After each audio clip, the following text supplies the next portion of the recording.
Assalamualaikum warahmatullahi wabarakatuh. Selamat siang semuanya. Semoga hari ini kalian semua dalam keadaan sehat walafiat. Sebelum saya mulai presentasi hari ini, saya ingin mengucapkan terima kasih kepada Bapak Irwan Siagian selaku dosen pengampu mata kuliah menulis ilmiah. Perkenalkan, nama saya Deva Nurafida Gusmarini Fathan dengan NPM 2017-21500-185. Hari ini saya akan mempresentasikan materi dengan judul jenis paragraf. Ini merupakan bagian jenis paragraf yang akan saya bahas hari ini. Paragraf dibagi menjadi 3 kelompok. Yang pertama ada paragraf berdasarkan posisi kalimat topiknya yang terdiri dari 4 paragraf, yaitu paragraf deduktif, paragraf induktif, paragraf deduktif dan induktif atau paragraf campuran, dan paragraf penuh kalimat topik. Yang kedua ada paragraf berdasarkan sifat isinya yang terdiri dari 5 paragraf, yaitu paragraf persuasif, yang kedua paragraf argumentatif, ketiga paragraf naratif, yang keempat paragraf deskriptif, dan yang terakhir paragraf ekspositoris. Yang ketiga, paragraf berdasarkan fungsinya dalam karangan, dibagi lagi menjadi 3 paragraf, yang pertama paragraf pembuka, yang kedua paragraf pengembang, dan yang terakhir paragraf penutup. Yang pertama yang akan saya bahas adalah jenis paragraf berdasarkan posisi kalimat topik. Yang pertama, paragraf deduktif. Menurut Suladi, tahun 2014, halaman 53 dan 55, paragraf deduktif adalah paragraf yang ide pokoknya atau gagasan utamanya terletak di awal paragraf dan diikuti oleh kalimat-kalimat penjelas untuk mendukung gagasan utama. Paragraf deduktif memiliki karakteristik yang mana ide pokok atau gagasan utamanya berupa pernyataan umum dikemas dalam kalimat topik, kemudian diikuti oleh kalimat-kalimat penghubung dan berfungsi memperjelas informasi yang ada di kalimat topiknya.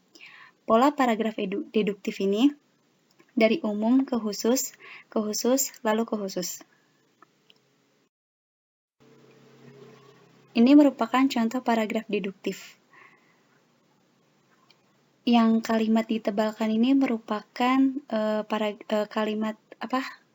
paragraf deduktifnya, yaitu social distancing menjadi solusi dari pemerintah dalam mengatasi masalah pandemi yang saat ini terjadi. Hal ini dipilih karena biasanya mengurangi resiko penularan antara satu orang dengan orang lainnya. Langkah ini juga sudah dijalankan di beberapa negara yang juga terkena pandemi virus COVID-19, seperti di Italia, Amerika Serikat, dan masih banyak lagi. Hal ini memang akan melimitasi mobilitas dari masyarakat, namun dinilai dapat mengurangi jumlah pasien dari pandemi global ini. Nah, paragraf deduktif ini, letak kalimat utamanya berada di awal paragraf, yaitu yang saya tebalkan. Yang kedua ada paragraf induktif.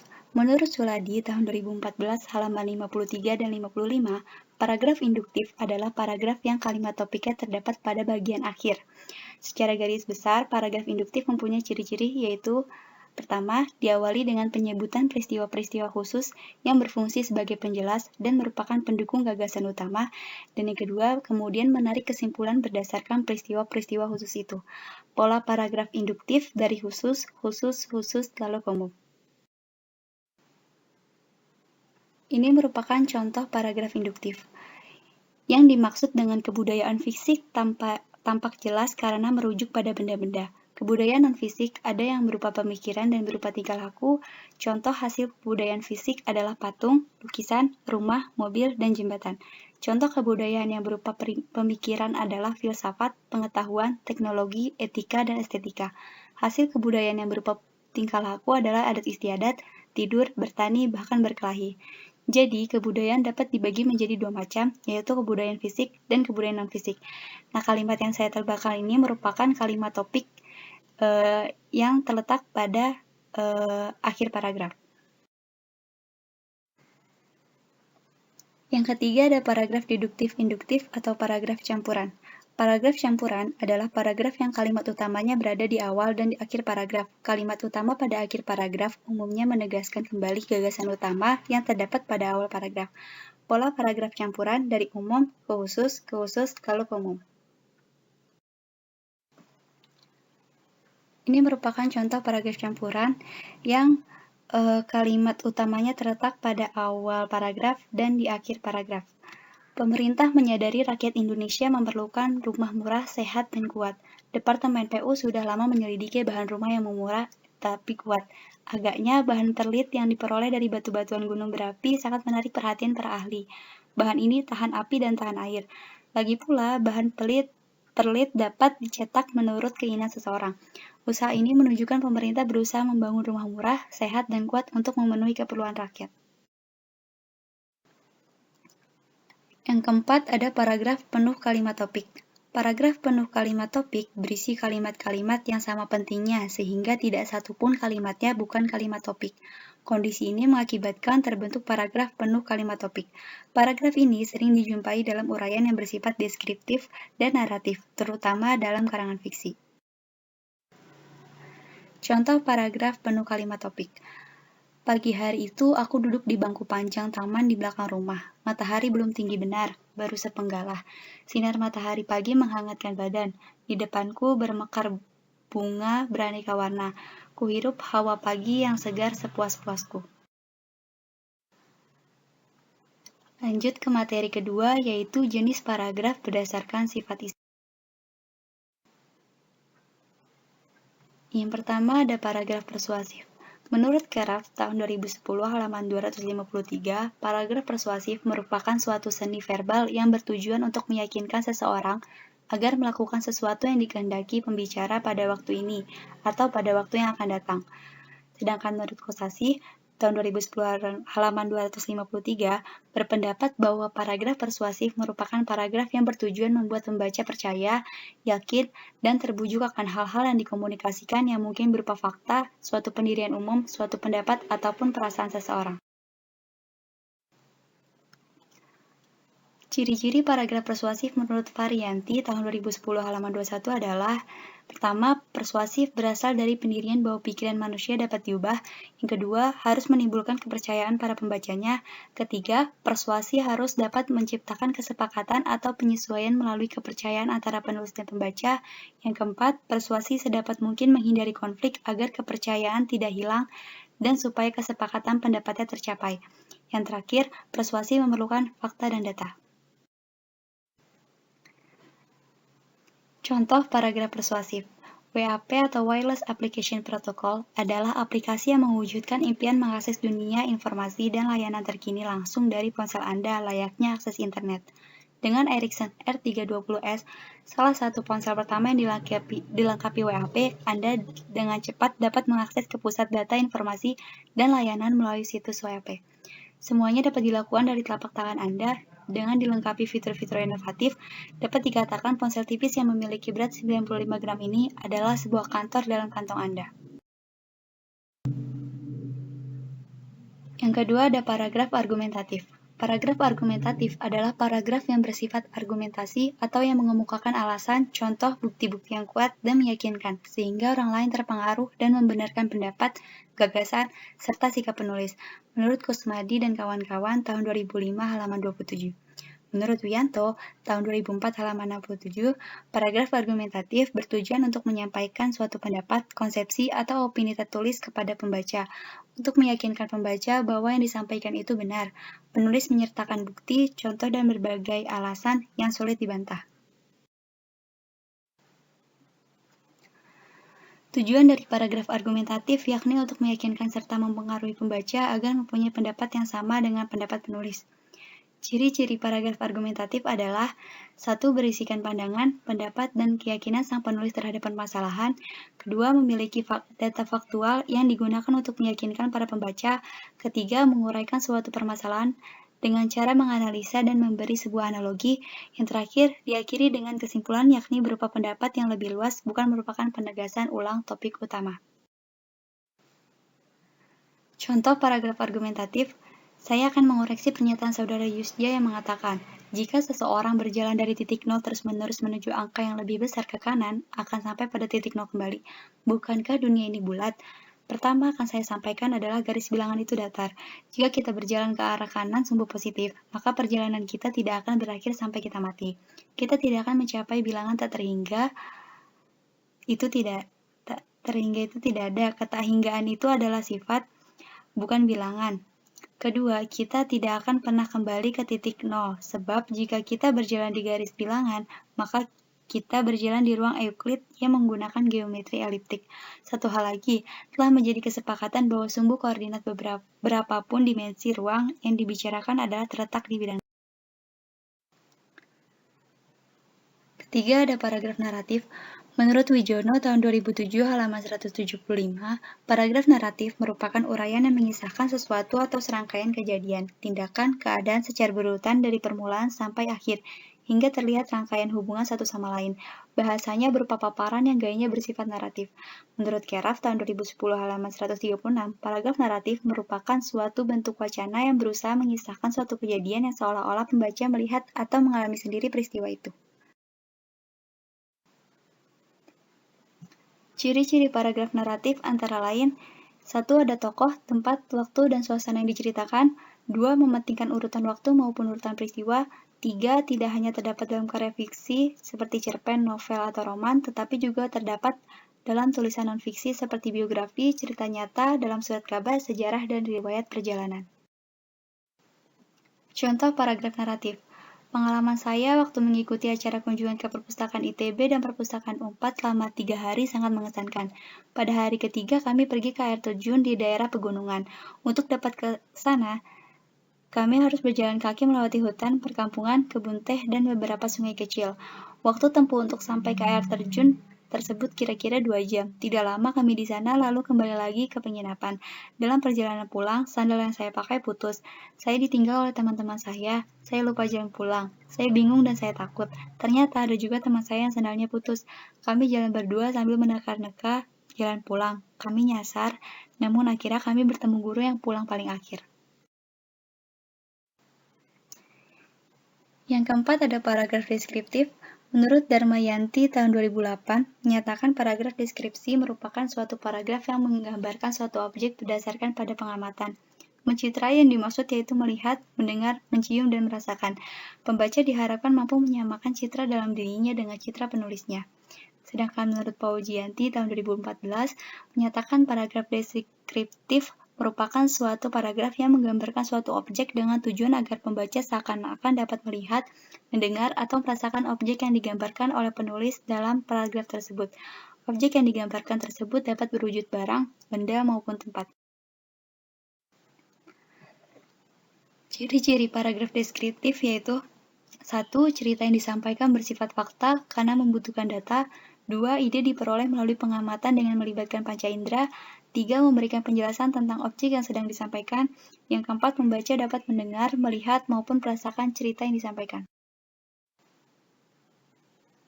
Contoh paragraf deskriptif. Stadion Monhak Incheon terletak 28 km sebelah barat Seoul, di atas area seluas 400.000 meter persegi dengan kapasitas 50.256 orang penonton. Stadion ini dibangun dengan fasilitas pendukung yang sangat lengkap. Di sekitar kompleks stadion ini terdapat kolam renang, pusat kebugaran, lapangan squash, balai sidang, serta hall untuk pertunjukan musik dan film. Selain luas, stadion ini dibangun cukup unik. Atapnya mengambil simbol atap layar sesuai dengan tradisi masyarakat Incheon yang kental dengan nuansa maritim. Di pintu masuk dipasang replika bola dengan ukuran 4,5 x 14 meter. Yang terakhir ada paragraf ekspositoris. Paragraf ekspositoris adalah suatu paragraf yang menjelaskan salah satu unsur yang melekat pada suatu objek dengan tujuan untuk menambah wawasan bagi para pembaca. Objek tersebut disampaikan dengan cara tahap-tahap atau bagian-bagian dari objek tersebut. Hal itu hampir mirip dengan cara penyampaian karangan eksposisi dan teks prosedur dalam bahasa Indonesia. Ciri-ciri paragraf ekspositoris adalah: 1. Terdapat upaya untuk menjelaskan suatu topik atau objek yang bertujuan untuk memberi wawasan atau informasi. Yang kedua, terdapat sejumlah data dan fakta yang mendukung penjelasan objek tersebut. Yang ketiga, mengandung unsur persuasi atau ajakan meskipun kadarnya lebih sedikit dibanding contoh kalimat dan paragraf persuasi. Contoh paragraf ekspositoris. Menyambut hari ulang tahun ke-474 Jakarta, hari Minggu tanggal 24 Juni akan diselenggarakan Karnaval Jakarta 2001. Wakil Gubernur DKI Bidang Pemerintahan Abdul Kahfi kepada pers hari Selasa 19 Juni menyatakan hiburan rakyat ini menampilkan berbagai kreativitas antara lain delman hias, mobil kuno, motor besar, barisan drum band, ondel-ondel, musik tanjidor, rebana, barongsai, kuda lumping, dan sisingaan. Peserta karnaval dibagi dua, kelompok jalan kaki dan kendaraan, katanya. Menurut dia, karnaval start dari Silang Monas menuju Jalan MH Tamrin dan finish di Jalan Merdeka Selatan. Khusus rute kelompok pejalan kaki, jelas Abdul Kahfi, berputar di Bundaran Hotel Indonesia. Paragraf persuasif banyak dipakai dalam penulisan iklan, terutama advertorial yang dewasa ini marah mengisi lembaran koran di majalah. Paragraf naratif sering dipakai dalam karangan fiksi atau non-ilmiah seperti novel dan cerpen. Paragraf argumentatif, deskriptif, dan ekspositoris umumnya dipakai dalam karangan ilmiah seperti buku, skripsi, makalah, dan laporan. Berita di dalam surat kabar sebagian besar memakai paragraf ekspositoris. Yang ketiga, pembahasan tentang jenis paragraf berdasarkan fungsinya dalam karangan.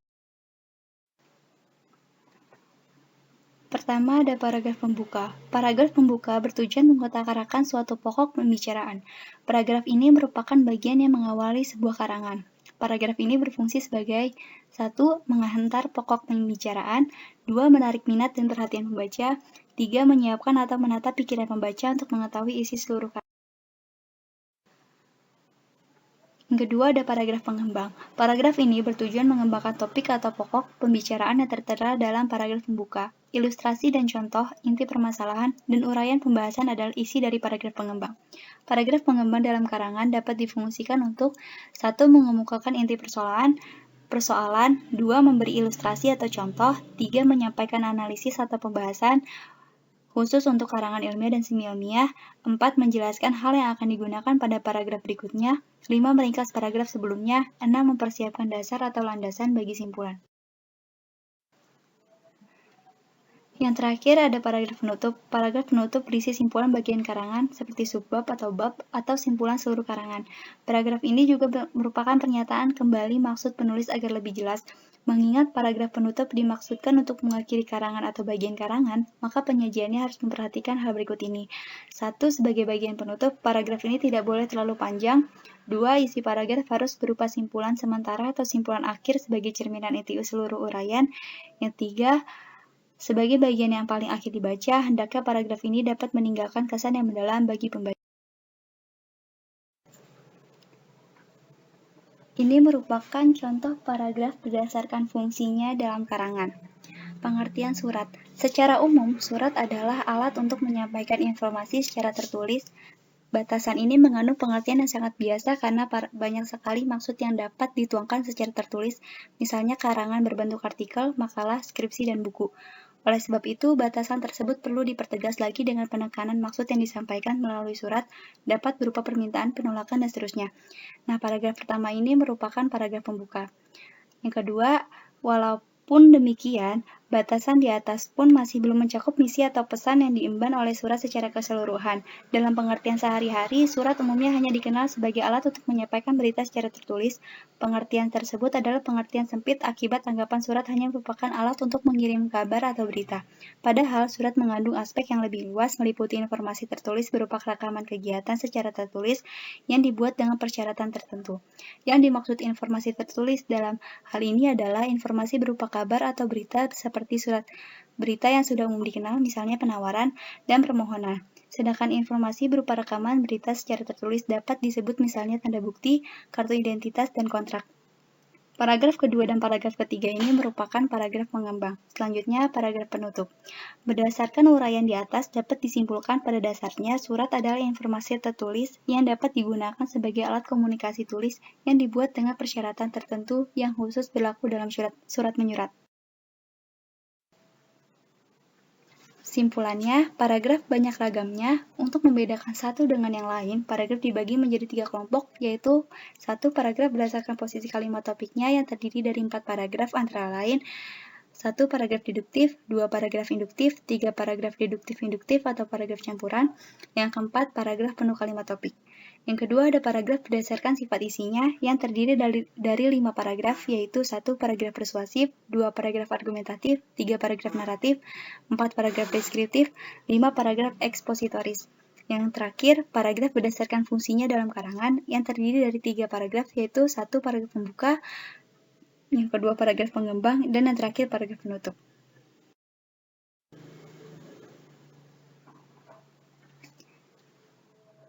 Ini merupakan sumber rujukan yang saya pakai.